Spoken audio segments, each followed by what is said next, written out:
What's up, YouTube? Welcome back to my channel.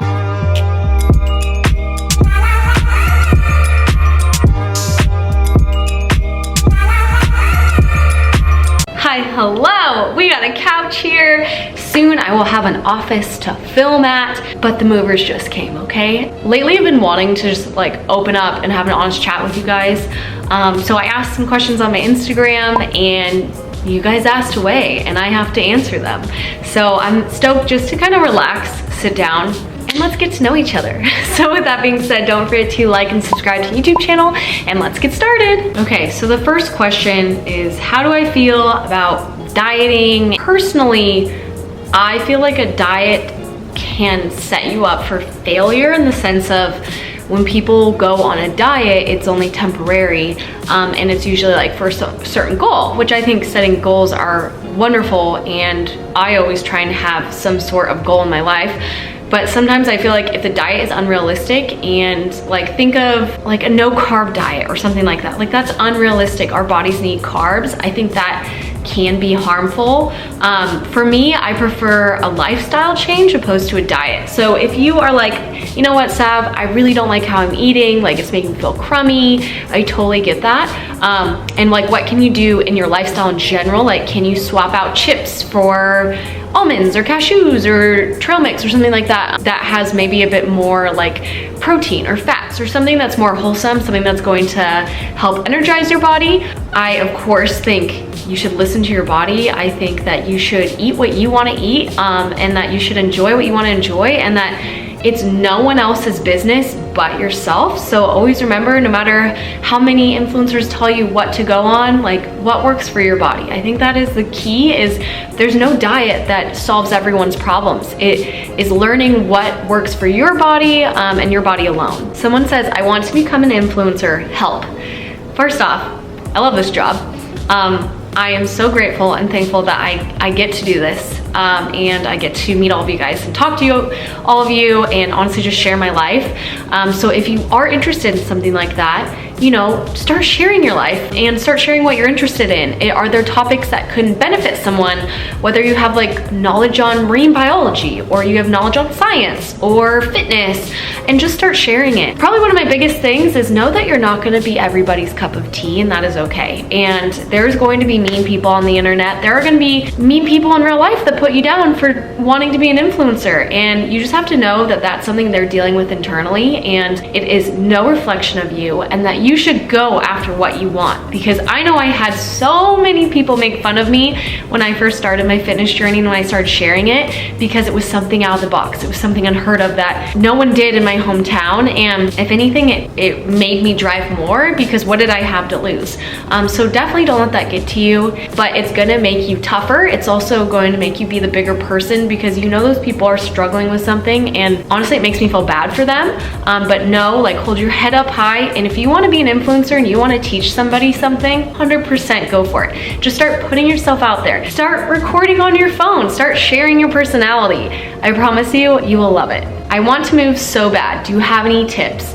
Okay, so Michael and I have moved from Washington to LA to Miami. Honestly, I don't even know. Can you give me some tips? Because I feel like the move to Miami was a fail in the sense of our movers were really late. We had no furniture for the longest time. So I think your girl needs some tips. But if you're just nervous in general about moving, just always know that if you don't like a place, you can move back. But you're never going to in your life be able to say, I lived in Hawaii, or I lived in Miami, or I lived in Washington. Like, just do it. If you feel a calling, if you feel drawn to something, there's a reason.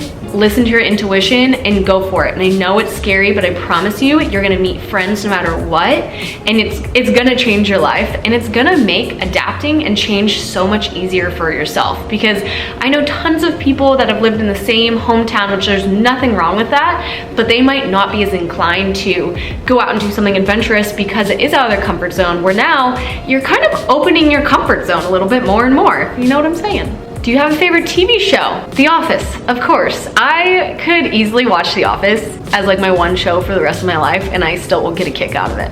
What is yours? Comment it. Someone asked if I'm gonna make an app for my program, and let me tell you, there's something in the works. That's all I'll say. How to come up with healthy meals. I'm having the hardest time. Girl, I feel you. For me personally, I go on Pinterest. Or I get inspo from friends. I'll honestly ask my friends. My friend Maddie made a bomb Greek bowl, and now I'm trying to make Greek bowls. So Pinterest really helps simple, healthy, easy meals, things like that. Or just know what you like and like how to spruce it up. Like if you love chicken and you love making a rice bowl, like maybe you can add a different sauce and then it kind of mixes it up. What makes you feel at home in the gym? How do you know I'm home? Recently I found a new gym and I feel at home. And honestly, I think it's when there's not a lot of toxic energy around. Have you ever gone to a gym and like you can sense the judgment?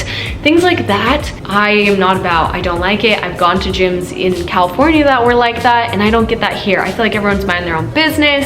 I have met so many nice people that just come and say, hey, like, you know, how's it going? I've never seen you here. I feel like that's, at least when I find a home, is when I feel comfortable. I don't feel as judged. And I mean, you're always gonna feel a little judged at a gym. Like spots to make you feel comfortable. I've gotten into a routine. I know where to go. Things like that is like truly where I feel at home, because no one has time for toxic energy. You know? What was your job before you started influencing? Graduated college, Michael and I went to Thailand for a couple months, and I came back and I was like, I have no money. So Michael let me live rent free. I was so grateful for that.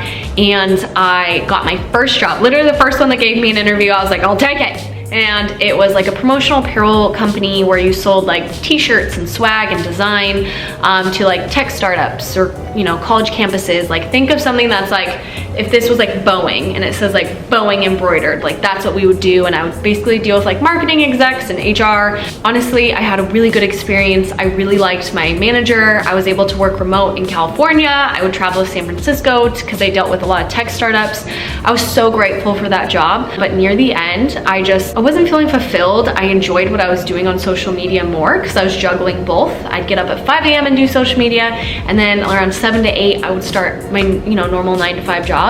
I remember my manager was like, Sab, I think you're struggling at balancing both. And I was like, sir, you're not wrong. You're not wrong. I knew I was kind of neglecting it because I wasn't finding as much joy. So just right then and there, I said, you know what, you're right, I quit. And he was like, I wasn't expecting you to quit so quickly. And I just thought, I want to invest in myself. I know that I can put more of my effort into this, and I'm going to enjoy it so much more than this job. And he completely understood.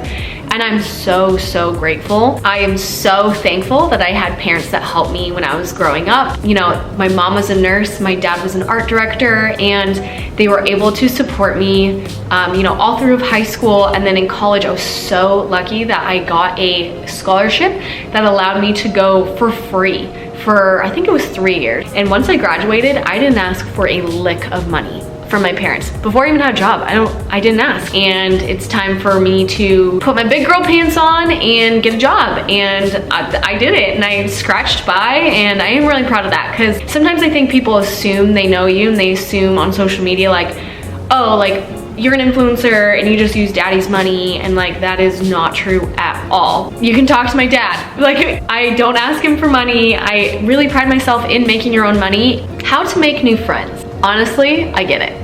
It's pretty tough, but then I feel like once you get into the groove of it, it gets easier. I am so fortunate. I've met 2 girls in my complex that have found my YouTube channel and have been like, Sab, do you want to hang out? And I'm like, yeah, absolutely. So one I've become friends with, we've gotten coffee. Another gal, we're gonna get coffee. I was so excited. I even started making friends with, we had a girl come over to watch Bentley. Turns out she's from Spokane, Washington, like so many things in common, but she seems so cool. She's like, hey, if you ever need to go to Trader Joe's, let me know. And I'm like, that's my love language. We became best friends.